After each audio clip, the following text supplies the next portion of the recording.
오늘 본문은 사실 우연히 일어난 자연적인 현상의 사건이라고 볼 수도 있겠지만 사실 그 의미를 넘어섭니다. 하나님의 치밀하신 섭리 그리고 인도하심 속에서 오늘의 사건이 이루어졌다라고 분명히 말씀드리며 시작을 하고 싶어요. 이 본문을 제대로 이해를 하려면 앞서서 어떤 일들이 있었는지를 좀 볼 필요가 있어요. 그래서 마가복음 6장 앞부분에는 두 가지의 중요한 사건이 등장을 합니다. 첫 번째가 뭡니까? 세례 요한의 죽음이에요. 그리고 오병이어의 사건, 이 두 가지가 선행되어 있는 것이죠. 제자들은 이 두 사건을 모두 가까이서 경험했습니다. 1차적인 증인들이 되었어요. 세례 요한이 죽임을 당했다는 소식, 여러분 제자들에게 어떠한 충격을 줬을까 생각을 해볼 수밖에 없습니다. 분명히 하나님 나라 위에 섬겼고 예수님 가시는 그 길을 예비하며 그 앞에 회개를 외쳤던 복음의 사도, 복음의 종 세례 요한이 죽었어요. 그것도 얼마나 비참하게 죽습니까? 목이 잘려서 죽는. 그래서 순교하는 일이 벌어진 거죠. 이 제자들의 마음에 어떤 감정으로 다가올까? 분명히 그랬을 것 같아요. 하나님 나라 위해서 헌신하고 복음 잘 전하고 그러면 하나님께서 분명히 보호해 주실 거야. 분명히 어려움 가운데서도 구해 주실 거야. 그런데 그 막연한 기대가 완전히 무너뜨려진 거죠. 믿음의 사람도, 하나님의 뜻을 위해 살던 사람도 이렇게 죽임 당할 수 있구나라는 것을 보게 되었습니다. 큰 충격인 거죠. 근데 그 직후에 예수님께서 제자들과 함께 한적한 곳으로 물러가 쉬려 하시는데 완전히 상반되는 사건이 일어나는 거예요. 어떻게 됩니까? 주님이 제자들과 이렇게 기도하러 좀 조용한 곳으로 이렇게 가는데 사람들이 예수님 오신다는 소식을 듣고 다 몰려 나온 거예요. 그래서 예수님 보고 말씀해달라, 우리에게 가르쳐달라, 그렇게 주님을 놓아주질 않으니까 예수님께서 그들을 불쌍히 여기시고 말씀을 가르치시고 또 식사 때가 됐는데 준비된 것이 없으니 여러분 잘 아시는 오병이어의 기적을 베풀어 주십니다. 제자들이 눈앞에서 놀라운 광경을 목격하게 된 거예요. 적은 것으로 큰 무리를 먹이시는 것을 보고 주님의 권능을 그 자리에서 확인하게 된 것이죠. 그들의 마음에 좀 전에 있었던 사도 요한의 죽음으로 인한 절망과 낙심을 넘어서 이제는 기대와 흥분으로 넘어가게 된 거예요. 오병이어의 기적을 보고 무리들이 어떻게 합니까? 억지로 예수님을 왕으로 삼으려고 합니다. 다시 말해 그 자리는 말씀의 어떤 감동의 자리를 넘어서서 이제는 종교적이고 정치적인 자리로 바뀌어가기 시작한 거예요. 사람들의 열기가 고조되면서 사람들이 이분이야말로 우리가 찾던 메시아다, 이런 능력, 이런 권능을 가지고 있는 분이라면 이제 우리의 메시아가 되어서 로마의 압제로부터 우리를 해방시키실 수 있는 분이다 여겨가지고 억지로 왕을 삼으려 합니다. 그때 예수님께서 매우 단호한 행동을 하시죠. 오늘 본문 45절이 이렇게 말씀하고 있습니다. 예수께서 즉시 제자들을 재촉하사 자기가 무리를 보내는 동안에 배 타고 앞서 건너편 벳세다로 가게 하시고, 주님은 왜 제자들을 서둘러서 그 자리를 떠나게 하셨을까? 배를 태워서 보내셨을까? 제자들 역시 이 군중의 열기에 휩쓸릴까 봐 그러신 거예요. 메시아를 향한 잘못된 기대, 힘으로 모든 것을 해결하려고 하는 그런 마음, 기적을 소비하고자 하는 그런 성향들, 이런 것들에 휩쓸려서 제자들도 주님을 잘못 인식하고 잘못 대하게 될까 봐 빨리 떼어내서 보내는 것이죠. 그리고 예수님은 무리를 흩어 보내신 이후에 혼자 산에 오르셔서 뭐 하시나요? 기도하시죠. 우리 주님은 혼자만의 시간을 가지실 때 항상 기도하시는 그런 모습을 보여주셨습니다. 한번 생각해 봐요. 이 장면을. 그럼 제자들은 지금 배 타고 바다를 항해 중이고 예수님은 무태에서 산에 올라가셔서 기도하고 계십니다. 그리고 이제 곧 어둠이 내리는 시간대예요. 이미 이 장면 자체가 의도하고 있는 그 거리감, 그리고 뭔가 일어날 것 같은 긴장감이 여기서 이렇게 올라오고 있는 것이죠. 실제로 이때 바다에 어떤 일이 벌어집니까? 바람이 거스름으로 제자들이 힘겹게 노를 저었다라고 기록을 합니다. 갈릴리 바다, 다시 정확히 말하면 갈릴리 호수죠. 호수. 여러분, 호수가 갈릴리는 민물이에요, 민물. 그래서 정확히는 호수인데 왜 바다라고 하는 걸까? 큰 물이기 때문에 그럴 수 있어요. 큰 물이기 때문에. 그리고 히브리어에는 바다와 민물, 그러니까 소금물과 민물의 구분이 없습니다. 그냥 물이에요. 그래서 혼용으로 쓰는 겁니다. 바다라고. 여러분, 너무 큰 호수에 가면 바다에 와 있다는 착각이 일 때가 있죠. 저는 갈릴리 호숫가는 못 가봐서 제가 모르겠는데, 제가 시카고에 있는 미시건호는 가봤어요. 가보셨어요? 그것도 한겨울에 갔어요. 바보같이. 그렇게 추운 줄 모르고.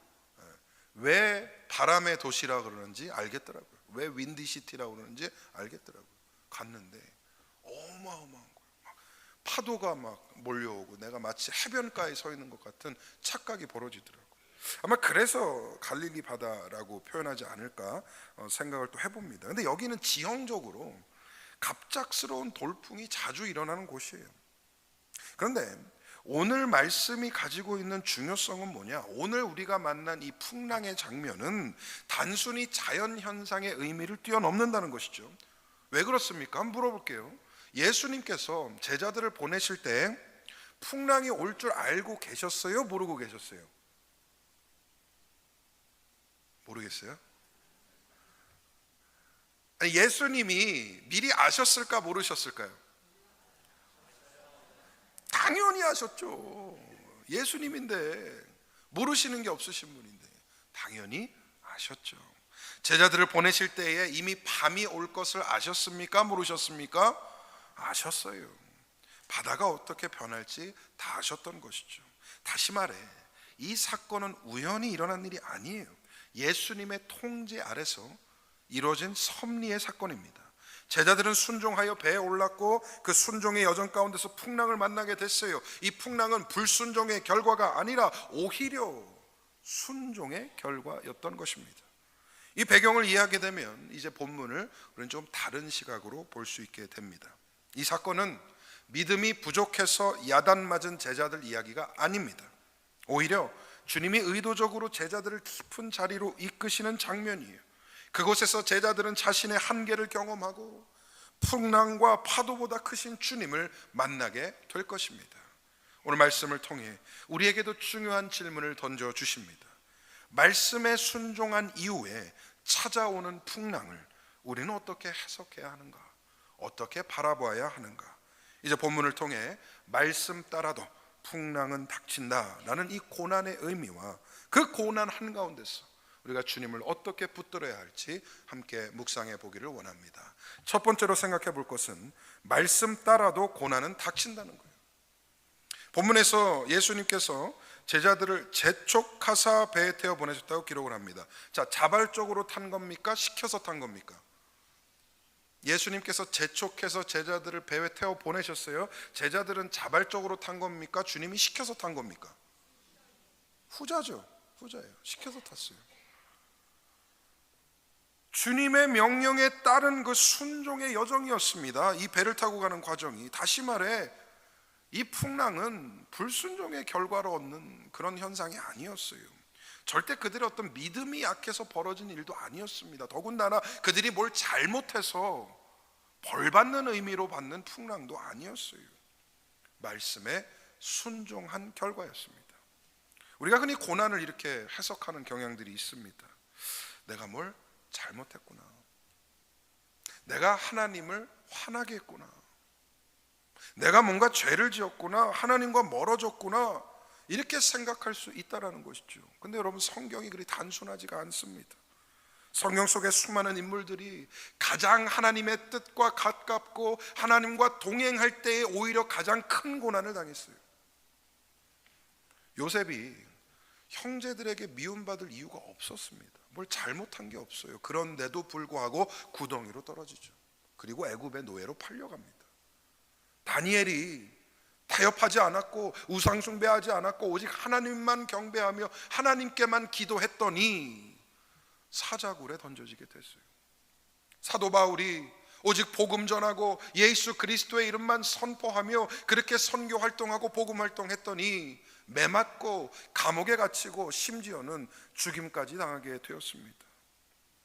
그리고 오늘 본문의 제자들 역시도 분명히 주님이 시키는 대로 그 말씀에 순종했는데 바다 한가운데서 풍랑을 만난 것이죠. 여기서 우리가 붙들어야 할 한 가지 사실이 있습니다. 순종은 고난을 제거하는 열쇠가 아닙니다. 고난 속에서도 하나님의 뜻을 이루는 역사의 통로인 줄 믿습니다. 그게 순종이에요. 그게 순종. 다 잘 될 줄 알고 순종만 하면 다 내 뜻대로 되는 줄 알고 마치 권리 의식을 갖고 하나님 내가 이렇게 순종했으니 하나님 이건 해주셔야죠 라는 마음을 품게 된다는 것이죠. 내 순종은 그런 게 아닙니다. 고난 속에서 하나님의 뜻이 무엇인지를 분별하고 그 뜻을 이루어드리기 위해 쓰임받는 통로인 것이에요. 하나님은 성도를 보호하시기 위해서만 풍랑을 막으시는 분이 아니라 성도를 빚으시기 위해, 세우시기 위해 때로는 풍랑도 사용하십니다.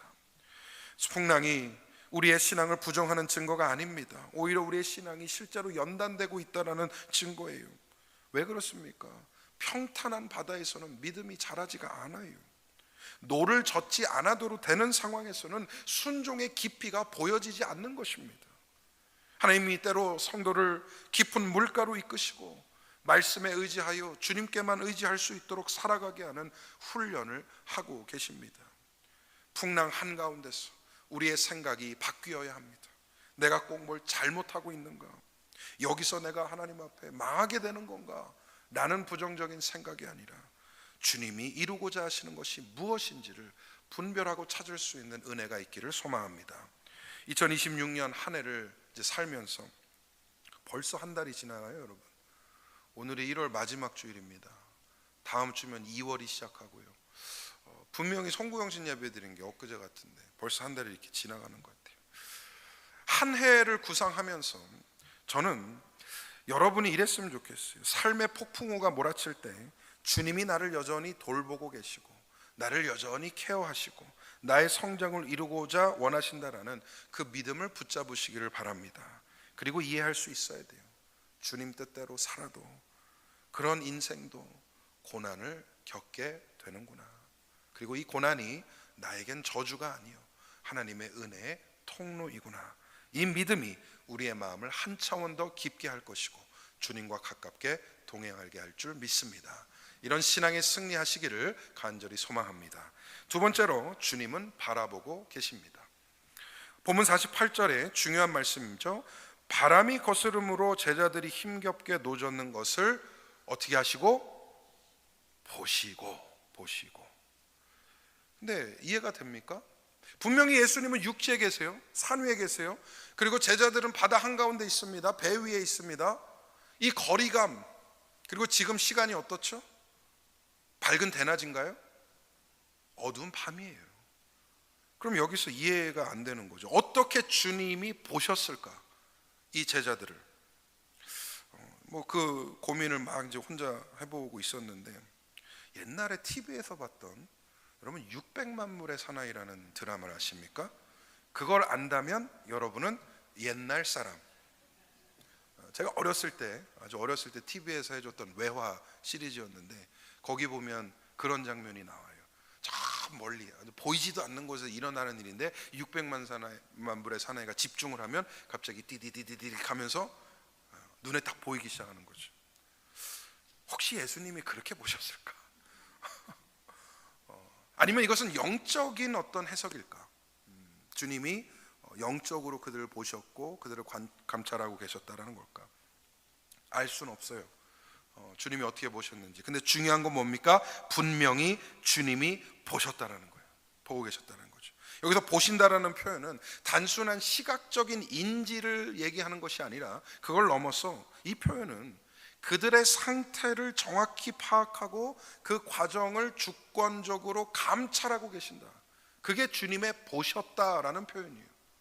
다 아셨고 다 파악하고 계셨고 이미 주님의 손 위에서 이 모든 과정이 진행되고 있었다. 주님은 바람이 불고 있다라는 사실만 보신 것이 아니라 제자들이 얼마나 힘겹게 노를 젓고 있는지까지 보고 계셨어요.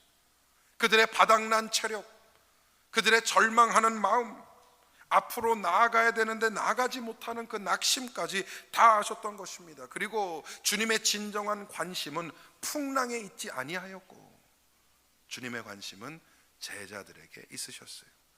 풍랑을 보셨다 하시지 않으셨어요. 제자들을 보셨다라고 하셨어요.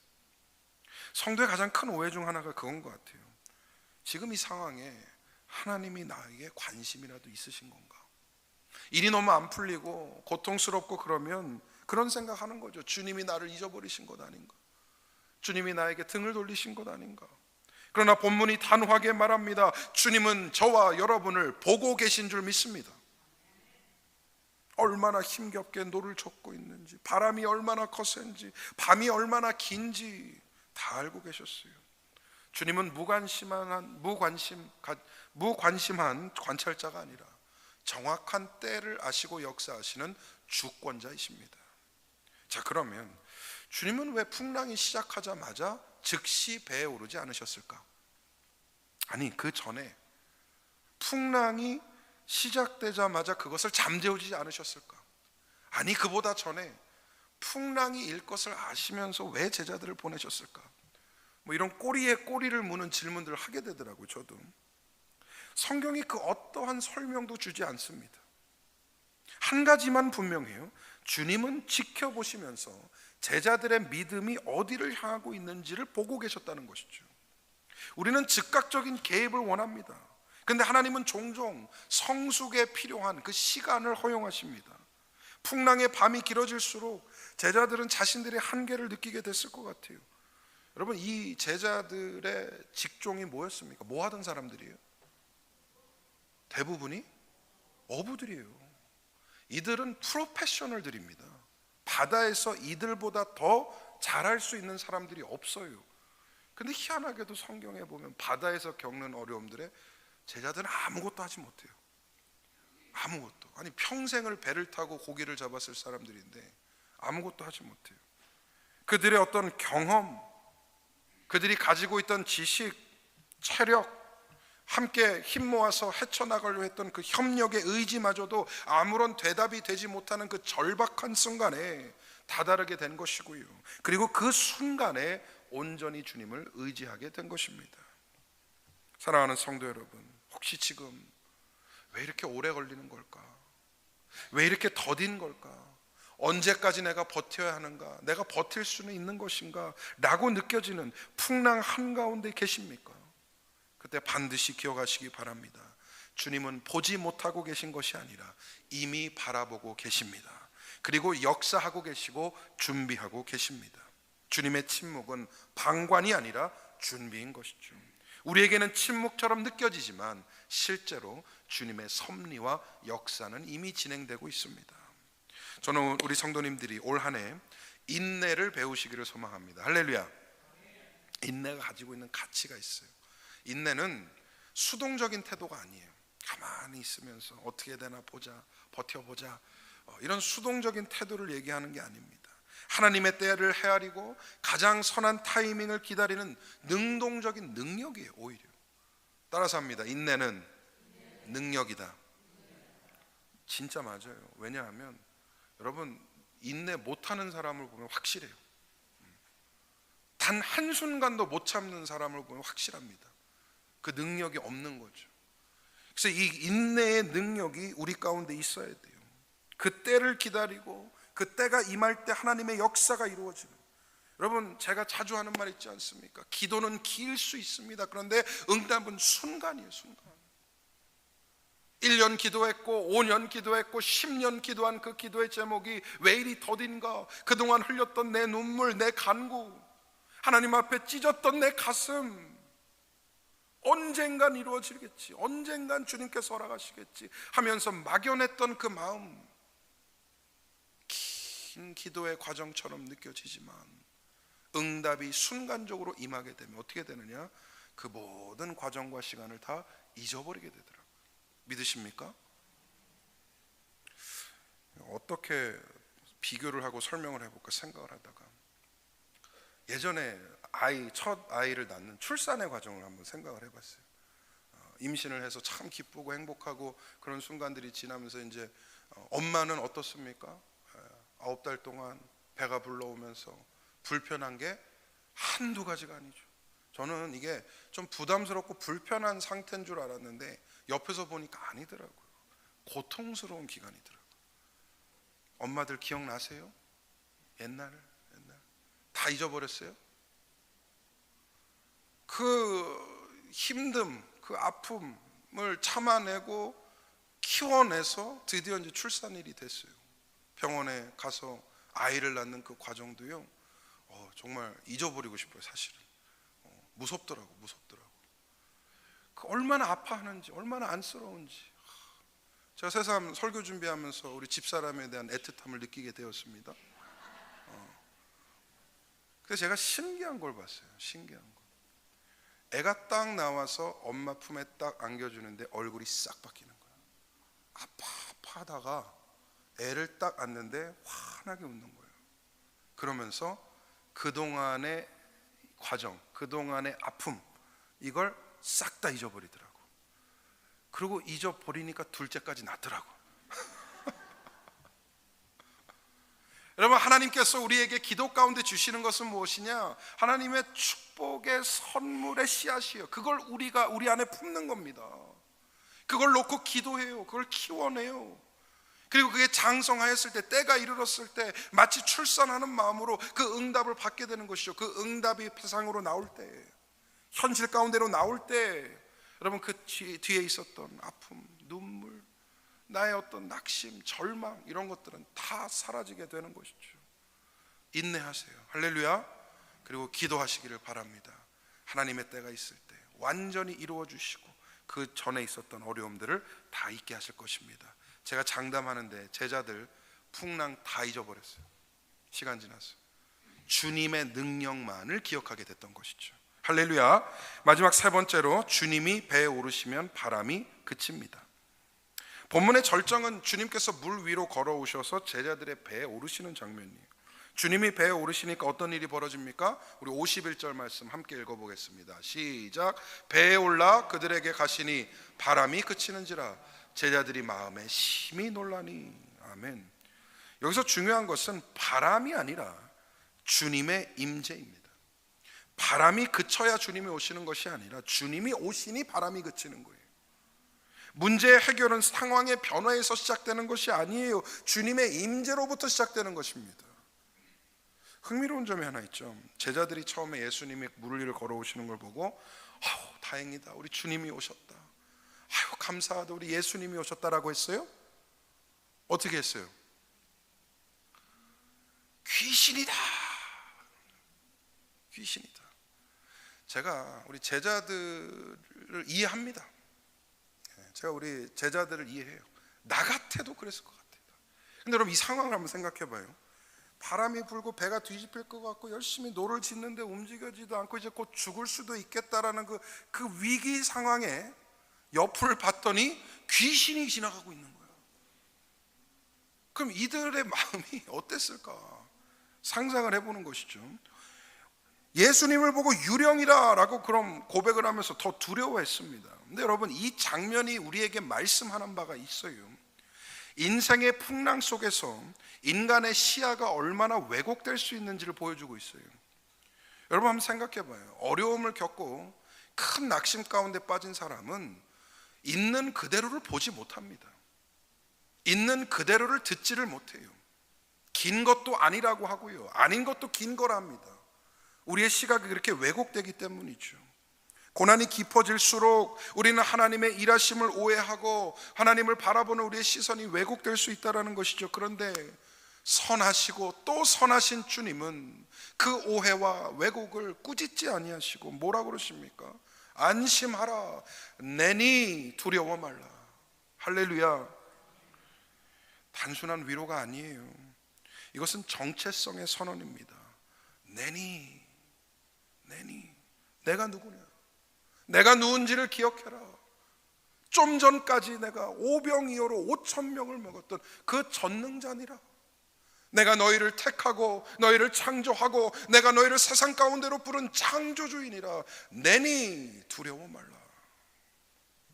성도의 평안은 상황의 안전에서 오는 것이 아니에요.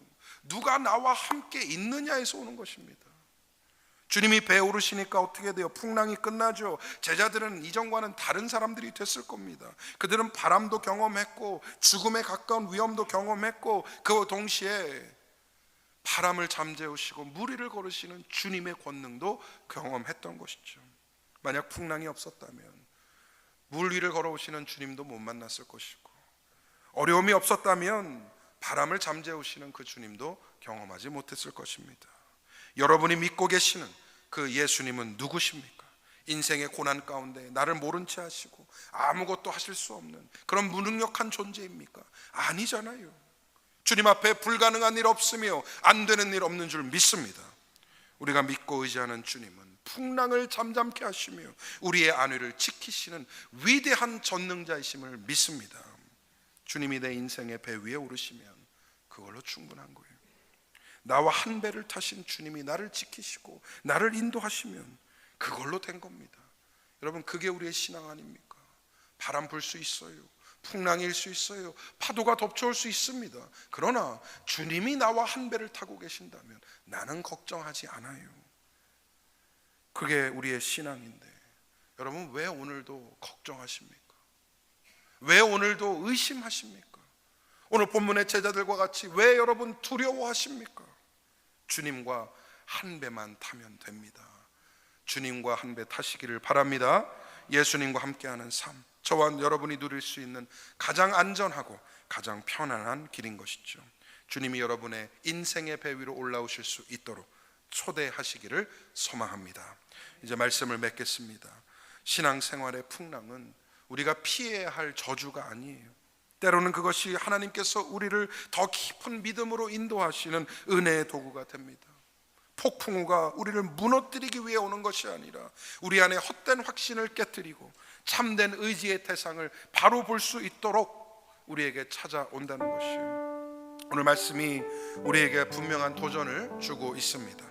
풍랑 앞에서 자기 해석을 멈춰야 돼요. 내가 바라보는 풍랑과 하나님이 바라보시는 풍랑은 전혀 다른 것일 수 있습니다. 자기 해석을 멈추고 말씀의 해석을 선택하라라는 이 도전을 받으시기를 바랍니다. 상황이 아니라 말씀을 기준으로 삶을 해석하시기를 바랍니다. 그리고 주님이 나를 여전히 보고 계심을 믿고 포기하지 않기를 바랍니다. 동시에 이게 중요합니다. 노젓는 손, 노젓는 수고를 멈추지 말길 바랍니다. 밤이 아무리 깊어도요, 새벽이 찾아올 것입니다. 우리의 몸부림, 우리의 믿음의 행위 가운데에 하나님의 역사가 이루어질 것입니다. 오늘 말씀은 문제 해결보다 먼저 주님의 임재를 구하라는 도전을 주고 있어요. 주여, 이 바람을 멈춰 주옵소서 라고 기도하기보다 주님, 내 배 위로 올라와 주옵소서, 내 배 위로 올라 주옵소서. 주님만 계시면 이 바람도 두렵지 않고 이 풍랑도 두려웠지 않고, 주님만 계신다면 나는 그것으로 안전합니다. 나는 고백이 우리 가운데 있어야 합니다. 풍랑 지나갑니다. 시간 지나면 잊혀질 것입니다. 그러나 그 풍랑을 내가 어떻게 통과하였고 그 안에 어떠한 신앙을 이루었는가는 끝까지 남을 것입니다. 오늘도 믿음 따라 살아가며 바다 한가운데 있는 우리 성도님들에게 주님께서 말씀하십니다. 안심하라, 내니 두려워 말라. 안심하라, 내니 두려워하지 말라. 할렐루야. 이 음성 붙드시고 풍랑을 은혜로 해석하며 끝까지 믿음의 항해를 이어가시는 우리 복된 성도님들 되시기를 주님의 이름으로 간절히 축원드립니다.